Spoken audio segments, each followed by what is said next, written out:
Hello, my friends. This is Paulette again.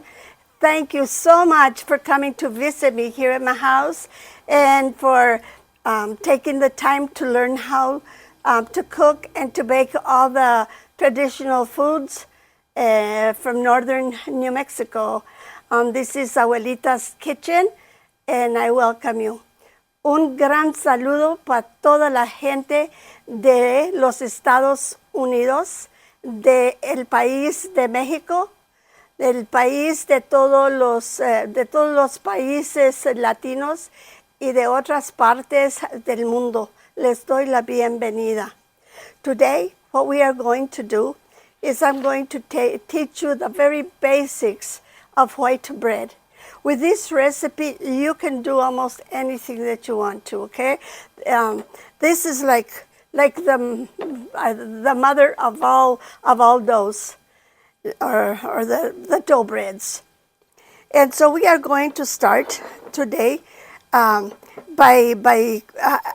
adding about 1.5 cups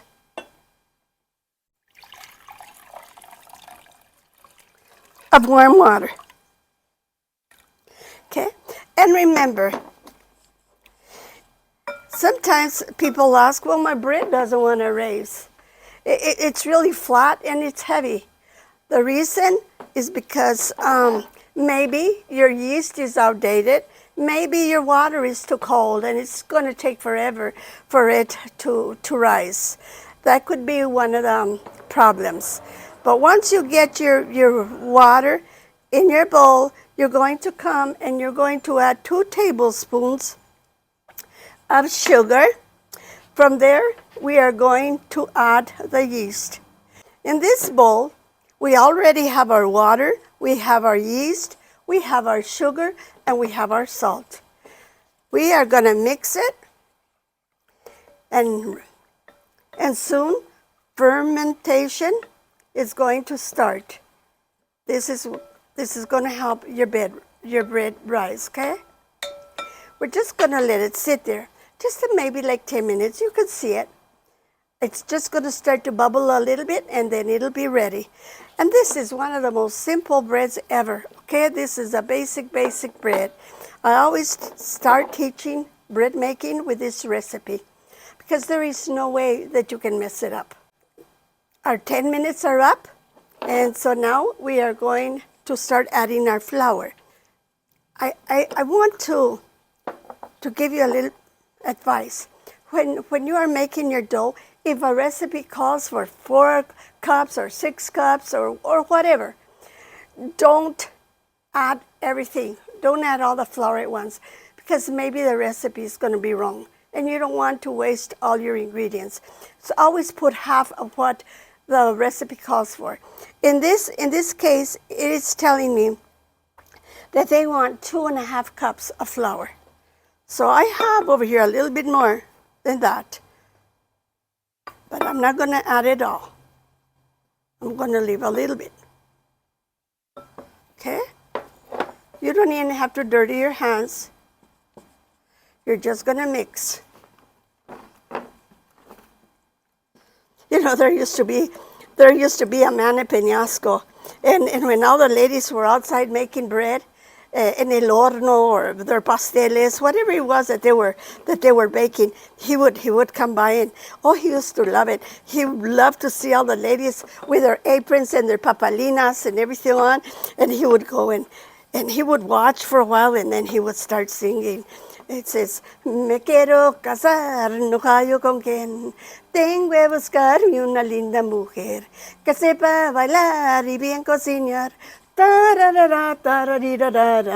Is anybody available? Would anybody like to marry me? And everybody would stay quiet, and they would all giggle. And he would just stand there, and then he would get very discouraged, and he would walk away. So every time that I make bread, I'm always thinking about him. Okay, miren. Right here, our dough is still a little sticky, and that's all right. It is better to have your dough in a sticky stage than to get it really, really hard. Once you get your dough so hard, there's no turning back. A lot of times they think, okay, I'm going to keep adding water. But then that's going to throw your whole recipe.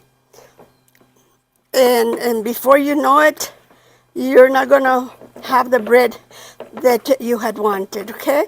So just be patient. Remember, always remember, Rome was not built overnight. Remember also that the moment that you put on your apron, you have put on your badge of honor. This means that you are going to go in a kitchen, to your kitchen, and that your job is going to start. And you're going to do the best of your ability and make outstanding food preparation for your family.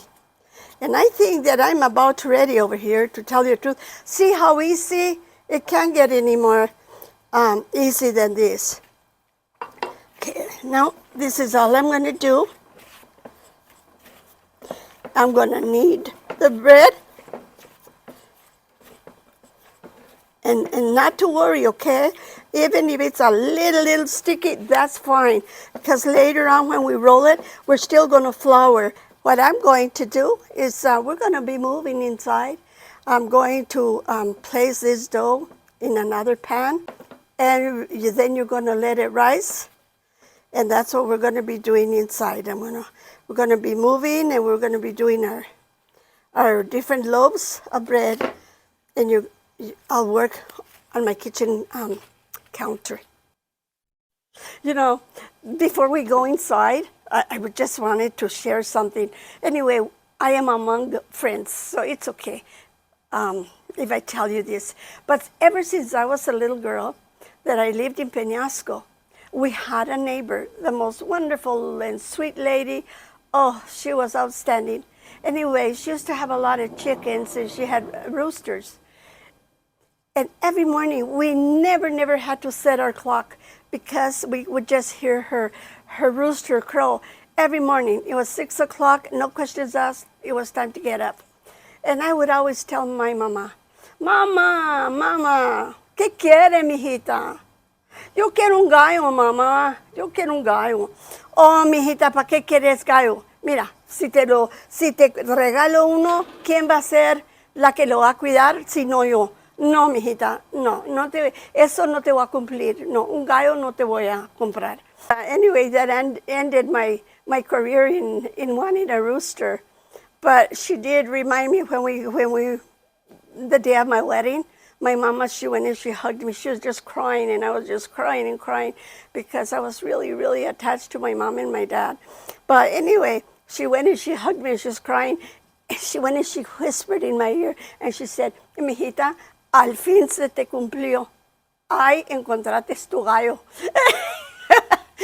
We started laughing and laughing and laughing. I couldn't stop laughing, and it was time to walk down the aisle, and I couldn't stop laughing. But anyway, she told me that my desire had come true, because now I really had obtained my rooster. She was referring to my husband, but anyway, I hope that you liked my joke, okay? And so now what we're going to do is we're going to go inside, and we're going to finish our bread. Okay, my friends, this is the second stage of the bread. So we are just going to add a little bit of flour on the counter.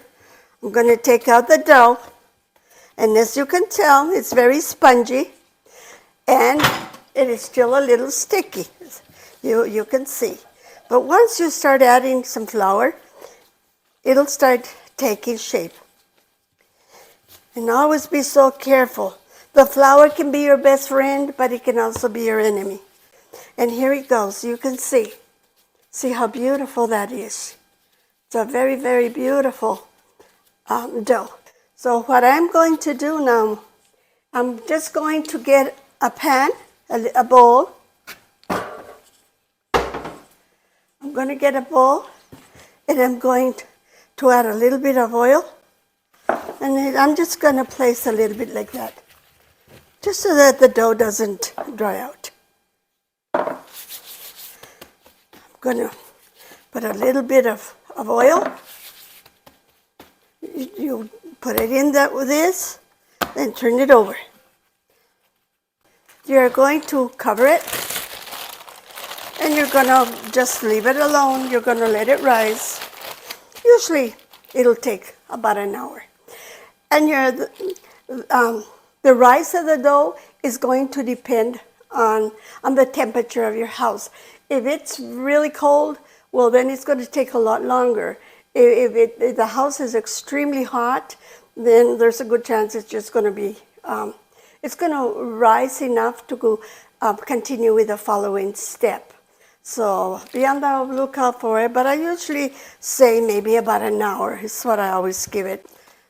We're going to take some flour. We're going to take our dough. And if you're going to make, let's say that you want to make a loaf of bread, okay? You're going to come, and you're just going to do it like this.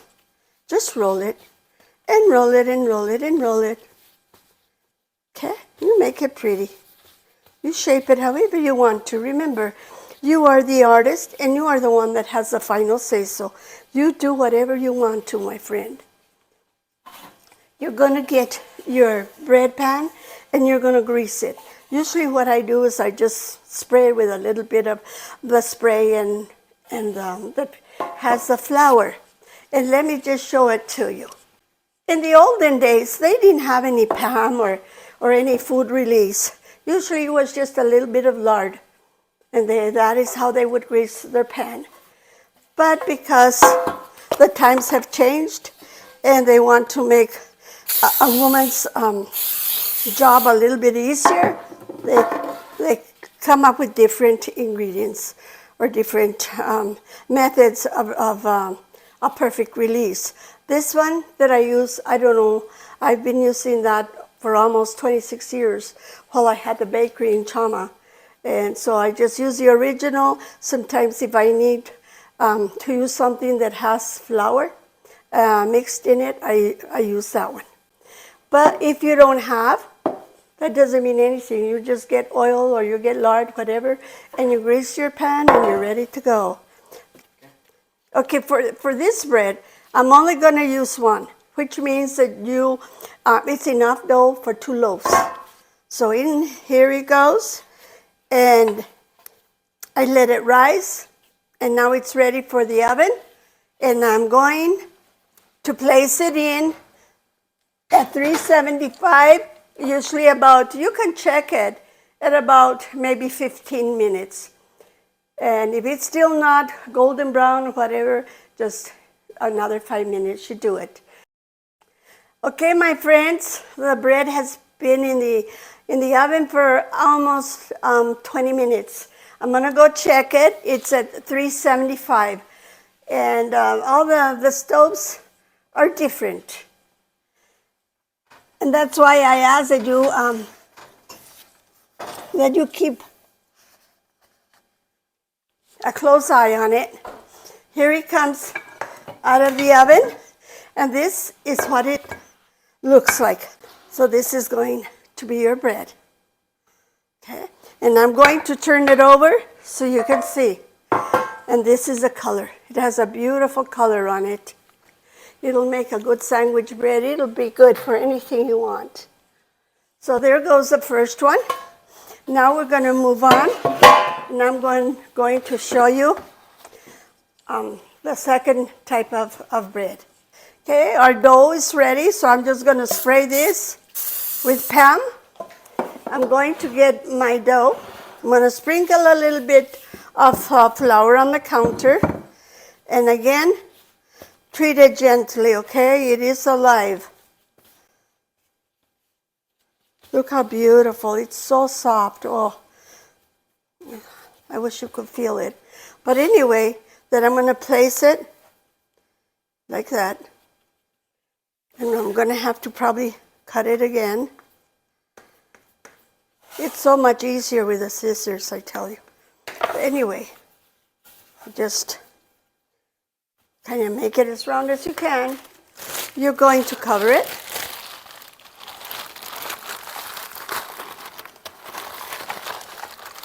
And you know what is so handy? If you don't want to buy covers for your bread, these are called bowl covers. And I'm not sure who makes them. I really don't know that part. But it doesn't matter. But anyway, you know what? Next time you're at the dollar store, maybe you can buy a couple of shower caps, and you can save them just for the bread. But anyway, our bread has already doubled in size, so it is ready to go into the oven.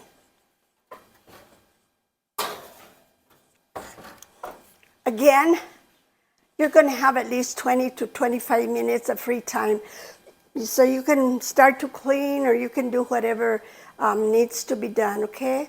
And make sure that bread is relaxing for you. Don't ever think of it as a job, because then you're going to be unhappy, you're going to get discouraged, and then you're not going to want to bake any bread. And you know, my mother would always tell me that the kitchen was the heart of a family. And this is where memories are built, and this is where memories remain. You hear so many people when you start to talk with them. They'll say, I remember my grandma when she would make this or she would make that. Oh, I remember my mom. I remember for Christmas that we're all together making tamales. It was a family occasion. It is memories. And in life, it gets really, really difficult. But sometimes you start looking, and you look here and you look there, and you find a childhood memory, the one that made you the happiest, and that is the one that's going to remain with you forever.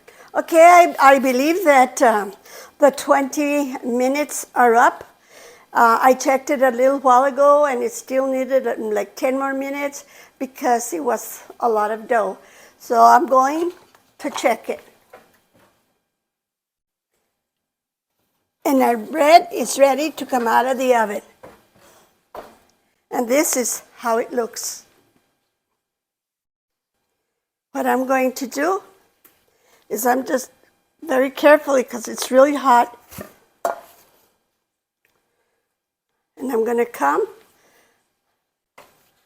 and I'm going to put it over here. We're just going to let it cool. The last of the bread that we are going to be making is the bread that I was telling you about. A long time ago, I don't know how many times I have told you, but anyway, people back then, or especially the ladies, they didn't have a lot of ingredients. And so they had to work with what they had. And anyway, one of the ways, the ingredients were very, very limited. And the ingredients that we use to make this bread that you're seeing, it's the basic. I mean, that is the basic of all, the basic dough. And another thing that you have to remember is that because it didn't have hardly any ingredients, just the main ones, and that's all that was needed, they would refer to this bread or this dough as la masa del pobre. It was like the poor people's dough, or the poor dough. Or anyway, later on, when the breads were baked, they would refer to it as el pan de pobre, and because of the very limited ingredients that it had. Okay, here we go. I'm going to add some. I'm gonna use, and I'll tell you how much I need, okay? Anyway, this bread, they used to call it el pan de palo. Later on, they started saying, este es el pan, el flaco, pan flaco. That's how they would refer to it, el pan flaco. And now, in the modern times, they refer this as to like a baguette. They gave it a really, really fancy name. I believe that word is French. Okay. It takes a while. Sometimes you can go really, really fast. Okay? you're gonna get your pan, you're gonna grease it, and you're gonna put it in here. Okay. And you just arrange it. You arrange it accordingly. Make sure, try to get it even, because you don't want your bread to be cooked on one side and then not on the other.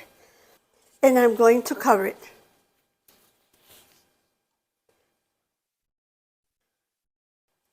Okay, our 20 minutes are up, my friends. So it is time to place the bread in the oven. So in it goes.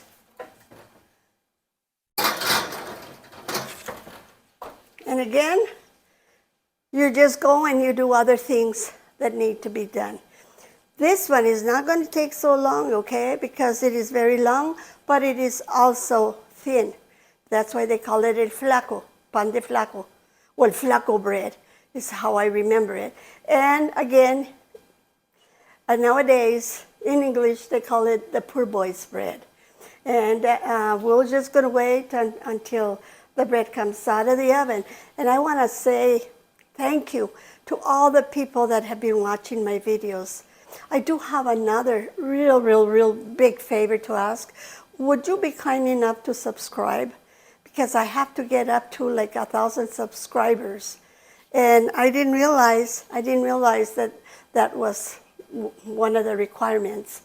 And so next time you watch the video, if you would be kind enough to subscribe, I would really appreciate it. And if you could tell and pass on the email to your family and to all your friends, I would really appreciate it. That's the only way that I can continue providing these videos, because at the present time, I am my own sponsor, and I am financing all the ingredients and paying for all the expenses and everything.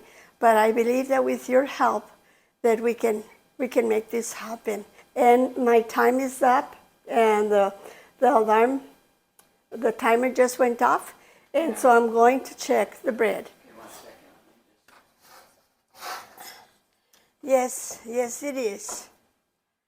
Came out very nice.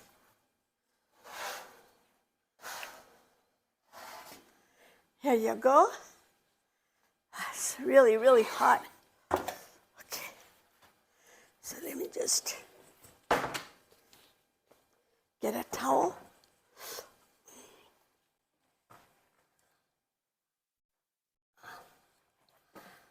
Okay. I guess I forget that I'm so tiny. I think I can reach everything.